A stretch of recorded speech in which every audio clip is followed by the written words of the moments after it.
Sumainyo ang Panginoon. At sumayo rin. Ang mabuting balita ng Panginoon ayon kay San Lucas. Papuri sa iyo, Panginoon.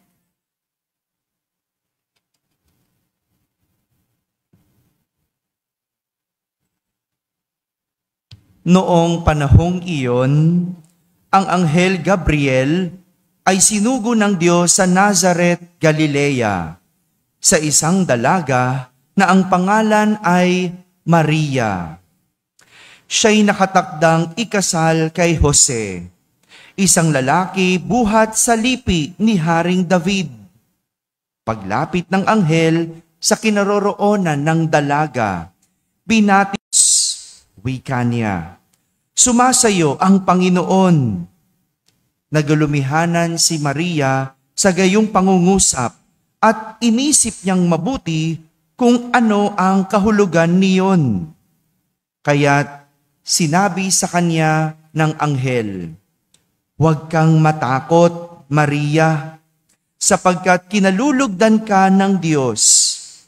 Makinig ka, ikaw ay maglilihi at manganganak ng isang lalaki, at siya'y tatawagin mong Jesus.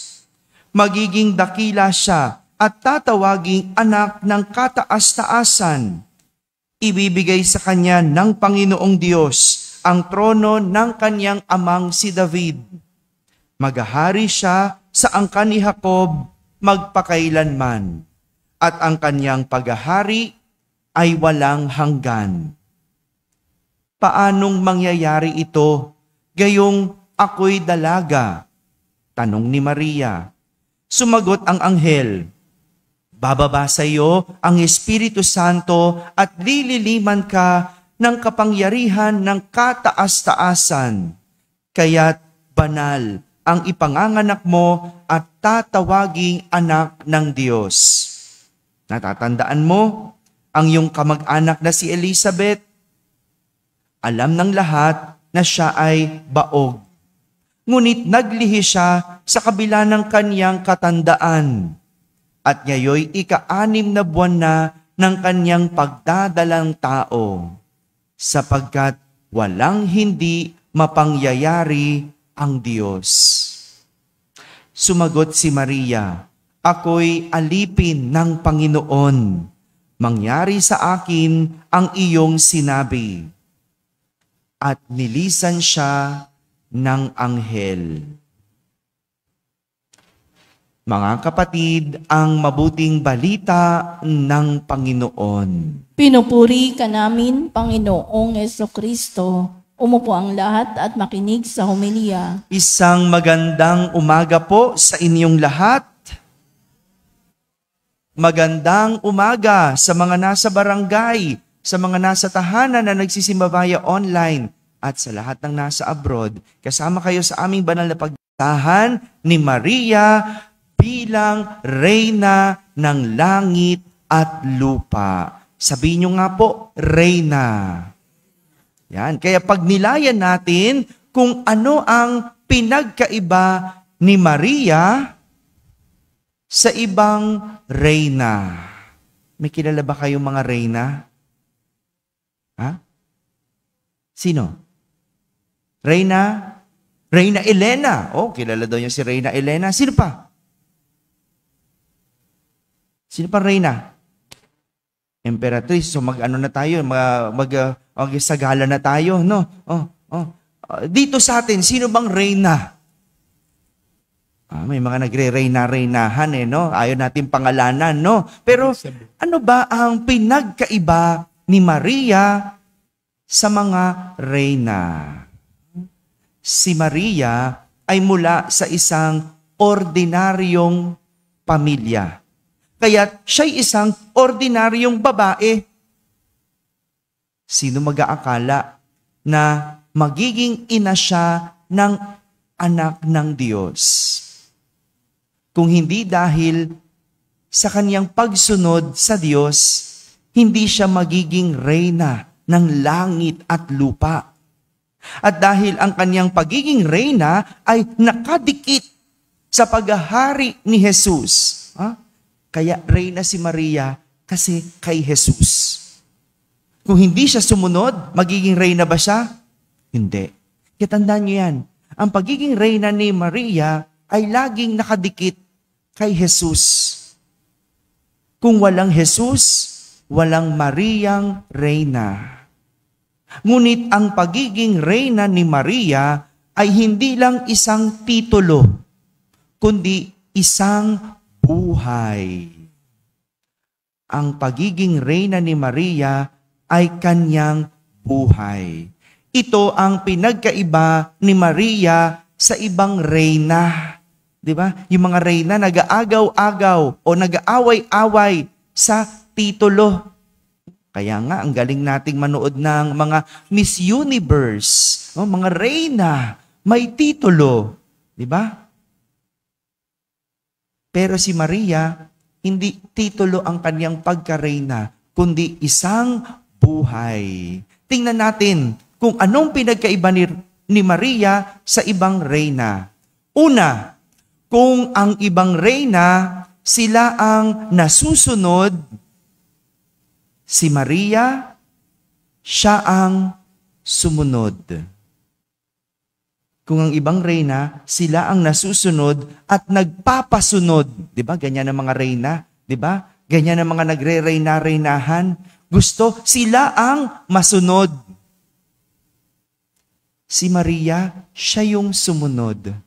Gaya ng pagsunod na ipinakita ni Maria nang tanggapin niya ang plano ng Diyos na maging ina ng kanyang anak. Yan yung ebanghelyong ating narinig, hindi ba? Sinong nagbalita sa kanya ng plano? Ang anghel Gabriel. Sinunod niya. Bagaman hindi niya naiintindihan, bagamat meron siyang mga tanong, tinanggap ni Maria ang plano ng Diyos. Ganon din, naganap ang unang milagro ni Jesus. Ano yung unang milagro ni Jesus? Yung gawin niyang alak, yung unang milagro. Diba? Anong ginawa ni Maria? Sumunod. Kaya nga sabi niya sa mga tao, gawin ninyo kung ano ang sasabihin niya. Gawin ninyo kung ano ang sasabihin niya. Si Maria, bilang reyna, hindi siya ang nasusunod o nagpapasunod, kundi siya ang sumunod. Pangalawa, kung ang ibang reyna, sila ang pinaglilingkuran, si Maria, siya ang naglingkod.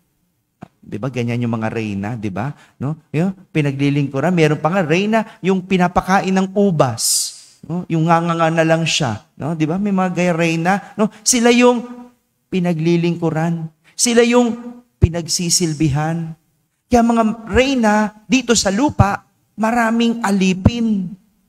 Kasi kailangan sila ang paglingkuran, pagsilbihan. Pero si Maria, iba, siya ang naglingkod. Bilang ina, buong buhay ni Maria, pinaglingkuran niya si Jesus. Pinaglingkuran. Mula sa kapanganakan hanggang kamatayan, andoon ang mahal na Birheng Maria. Andoon, lagi para kay Jesus. Ganyan ang pagkareyna ni Maria. Siya yung naglilingkod. Siya yung nagbibigay. Siya lagi ang nagpapaalipin. Bakit hindi? Diba? Pag nagdadasal tayo, diba? Tayo'y humihingi sa mahal na Birhen na tayo ilapit sa Diyos. No? Inuutusan natin ang mahal na ina. No? Reyna yan, kumpara sa atin, pero ganyan. Ang gampanin ni Maria, buong buhay, bilang isang lingkod. At pangatlo, kung ang ibang reyna, sila ang namumuno, si Maria, siya ay namamagitan. namamagitan. Dinadala ni Maria ang mga tao palapit kay Jesus, hindi bilang pinuno, kundi bilang tagapamagitan. Ganyan yung ginagawa niya, tagapamagitan. Kaya nga dumadaan tayo kay Maria para ipamagitan tayo o maging tagapamagitan natin kay Jesus. Hindi siya ang pinuno, tagapamagitan lang. Ganito ang buhay ni Maria bilang reyna. Kakaiba pero banal. Mahirap pero masaya. Puno ng pagsubok pero hindi nauubusan ng pag-asa. Lahat ito ay dahil walang hindi mapangyayari ang Diyos. Yan ang alam ng mahal na Birhen. At yan ang pinanghahawakan niya. Walang hindi mapangyayari ang Diyos. Kaya kaya niyang baguhin ang lahat. Basta tayo ay nakikipagkaisa sa Diyos. Si Maria, nabago ang buhay ng dahil sa pagsunod. Kung gusto mo rin mabago ang iyong buhay, kailangan marunong sumunod. Ika nga, a good leader should be a good follower. Kung gusto mong maging magaling at mabuting pinuno, kailangan magaling ka ring sumunod. Magaling sumunod. Ang pamumuno, hindi tungkol sa iyo. Ito'y tungkol sa mga tao. Ganyan ang pinuno. Kaya huwag tayong pili ng kung sinong pinuno. Tignan nyo sila ngayon. Yung mga tao na namumuno na tungkol sa kanilang sarili, inuuna ang kanilang sarili, hindi nagiging magaling at mabuting pinuno. Tingnan nyo, pangalanan nyo sila. Suriin ninyo. At si Maria, isang halimbawa ng pagiging reyna sa atin. Dahil hindi tungkol ang lahat sa kanyang sarili, kundi tungkol ito lahat sa Diyos. Lahat ito nagawa ni Maria dahil kay Jesus. Dahil kay Jesus. Siya'y sumunod, siya'y naglingkod, at siya'y namagitan. Lahat ito nagawa dahil sa Diyos. Dahil kay Jesus. Kaya tayo nakapaglilingkod sa kapwa, sa simbahan, dahil kay Jesus. Kaya natin nakakaya ang mamagitan dahil mayroong Diyos sa atin. Kaya natin lahat sumunod dahil sa Diyos. Mga kapatid, itong pinagkaiba ni Maria sa ibang reyna. Hindi siya ang nasunod, kundi siya ang sumunod. Hindi siya ang pinaglingkuran, kundi siya ang naglingkod. At hindi siya ang namuno, kundi siya ang namamagitan. Amen. Amen.